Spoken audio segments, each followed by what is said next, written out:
balik lagi sama aku Nurul. Welcome back to my YouTube channel. Jadi kali ini aku mau jelasin perbedaan antara open call, residensi artis, dan residensi seni atau global youth gitu, global youth creative gitu ya. Oke, kita bahas dulu kali ini tentang open call. Jadi open call sendiri itu biasanya digunakan untuk penseleksian atau penyaringan karya seni yang akan ditampilkan di dalam exhibition. Nah, siapa yang menyeleksinya? Yaitu kurator. Kurator seni ini bertugas untuk menyeleksi karya seni yang masuk di dalam open call tersebut atau ya yang masuk dalam open submit tersebut. Nah, biasanya yang mengadakan adalah sebuah galeri ataupun sebuah institusi. Nah, tergantung nih lembaga yang mana yang mau menyelenggarakan. Biasanya lembaga-lembaga pendidikan kayak universitas, terusnya kolektif-kolektif seni yang ruang-ruang studio-studio kecil, atau biasanya cafe, coffee shop yang kerjasama sama kurator itu bikin event di coffee shopnya dia. Fungsinya adalah untuk mempublikasikan seniman-seniman baru atau seniman-seniman yang masih baru. Jadi ya si kurator ini tujuannya untuk mau mempublikasikan seniman junior ini untuk mereka menampilkan karyanya gitu ya.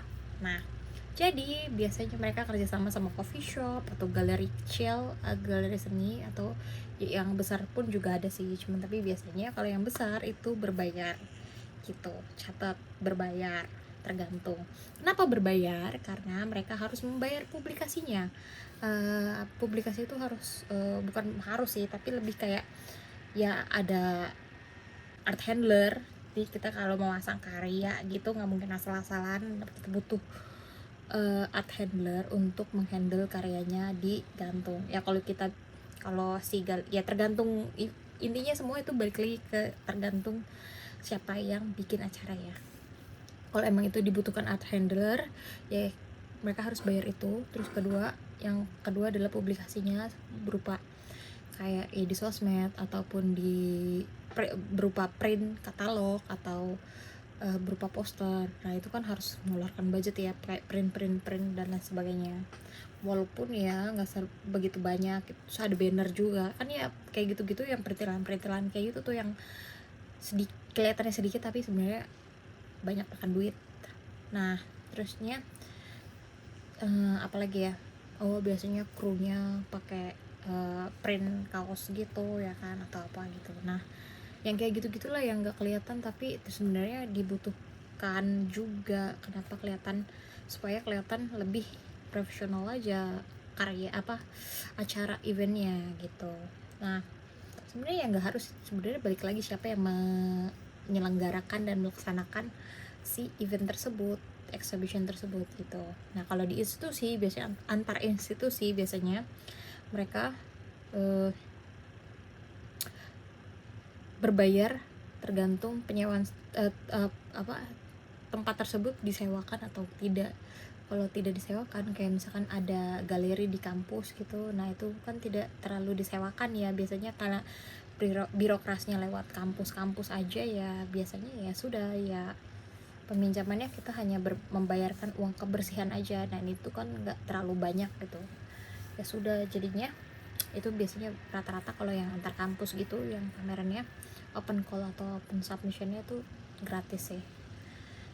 Nah terus juga apa yang ngebedain sih open call ini dengan si residensi artis ini?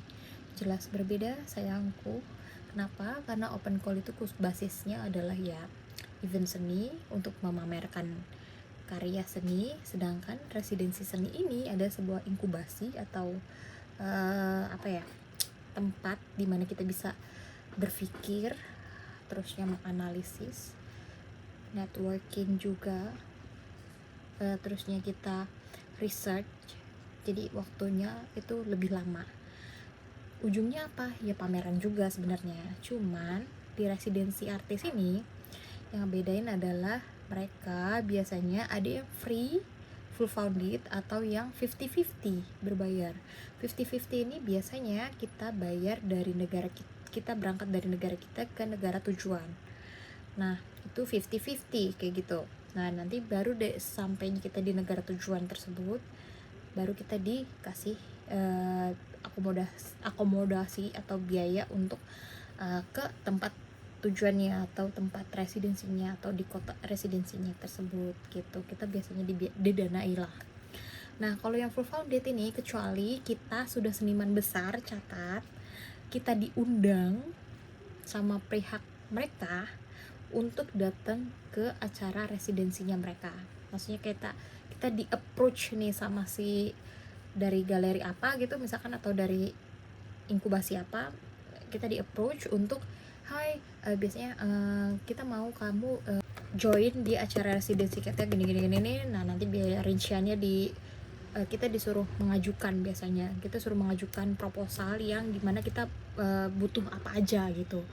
Nah, tinggal kita submit ke mereka. Nah, itu biasanya ya kalau kita sudah jadi seniman besar baru iya gitu ya.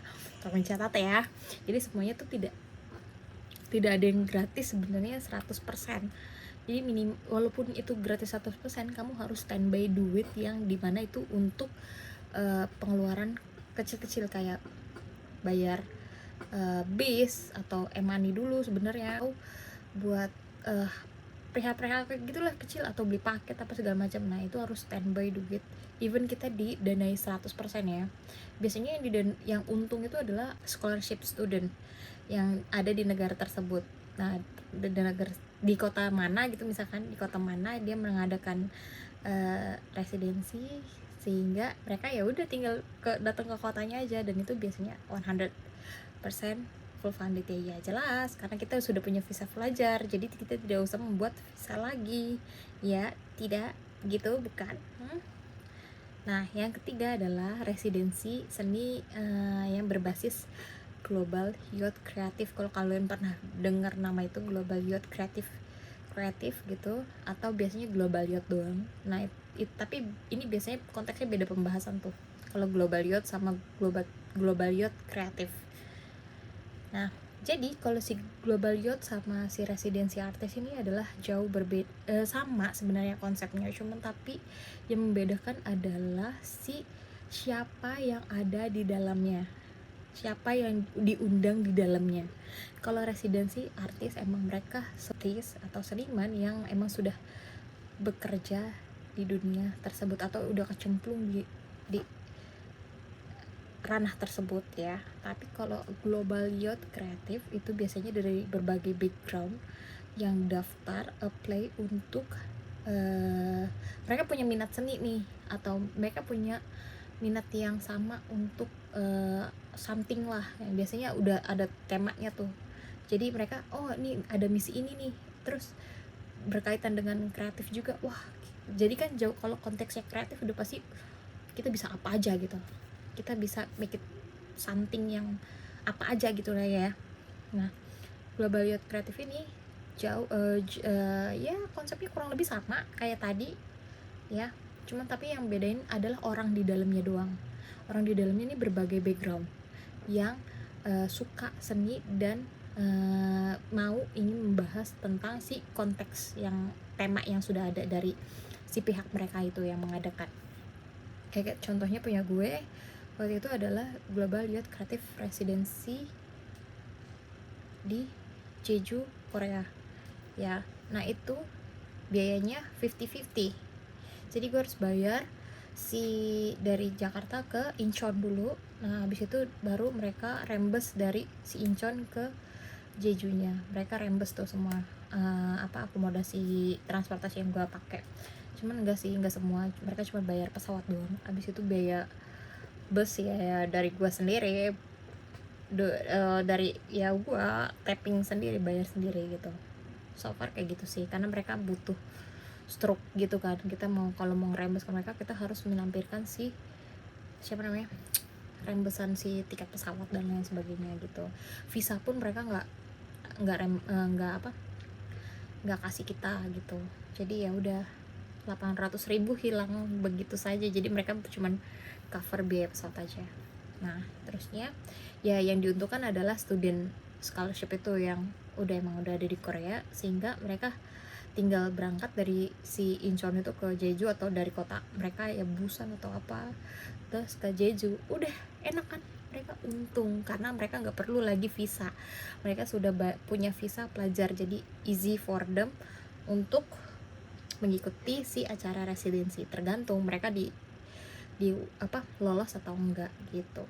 Nah kemarin itu Global Youth Creativity isinya adalah ada anak engineering, lo bayangin, ada DKV, ada orang IT juga.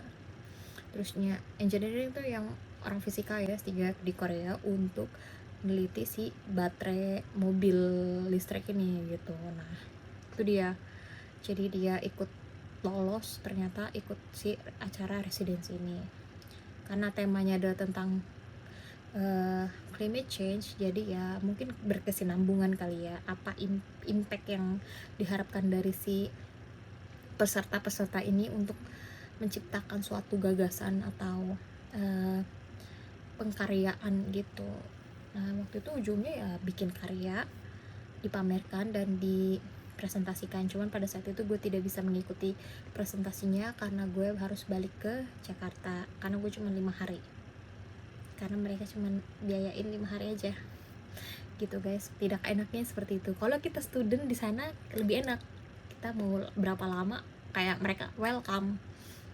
Tapi kalau kita dari luar Korea, mereka tidak ingin, bukan tidak ingin, mereka tidak sanggup membayarnya.